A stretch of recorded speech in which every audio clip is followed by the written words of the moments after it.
Hi നമസ്കാരം, ജെറിയാണ്. ഞാൻ covenant business സർവീസിലാണ് ഇപ്പോൾ ഉള്ളത്. എനിക്ക് കുറച്ച് സംശയങ്ങൾ ചേച്ചിനോട് ചോദിക്കാനുണ്ട്. ചേച്ചി വൈഫ് പ്രഗ്നന്റ് ആയിട്ട് നാട്ടിൽ പോയേക്കും. ഇപ്പൊ ഡെലിവറി കഴിഞ്ഞിട്ട് വരുമ്പോഴത്തേക്ക് 6 മാസത്തിൽ കൂടുതലാണ്. ഇപ്പൊ റീ എൻട്രി ചെയ്യാൻ വേണ്ടിയിട്ട് നമ്മൾ എന്താ ചെയ്യേണ്ടത്? ജെറിൻ ഇപ്പോൾ മുമ്പത്തെ പോലെയല്ല.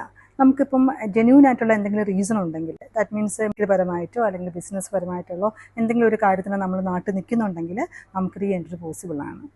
ചേച്ചി, നമ്മുടെ ആക്ടിവിറ്റീസ് എന്തൊക്കെയാണ്?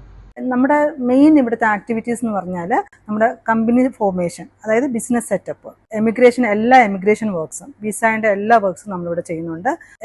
എല്ലാ എമിഗ്രേഷൻ വർക്ക്സും, വിസയുടെ എല്ലാ വർക്ക്സും നമ്മളിവിടെ ചെയ്യുന്നുണ്ട്. PRO സർവീസ് ഉണ്ട്, അറ്റസ്റ്റേഷൻ സർവീസ് ഉണ്ട്, ടെനൻസി സർവീസ് ഉണ്ട്, സ്പോൺസർഷിപ്പ് സർവീസ് ഉണ്ട്. പിന്നെ മെയിനായിട്ട് നമ്മൾ ചെയ്യുന്ന ഒരു സർവീസ് എന്ന് വെച്ചാൽ air ticketing, hotel and car booking. ഇതൊക്കെയാണ് നമ്മൾ മെയിനായിട്ട് ഇവിടെ ചെയ്യുന്നത്. റാസൽ ഖൈമ സിറ്റി എക്സ്ചേഞ്ചിന്റെ ഇടതുവശത്താണ് ഓഫീസിന്റെ ലൊക്കേഷൻ. കൂടുതൽ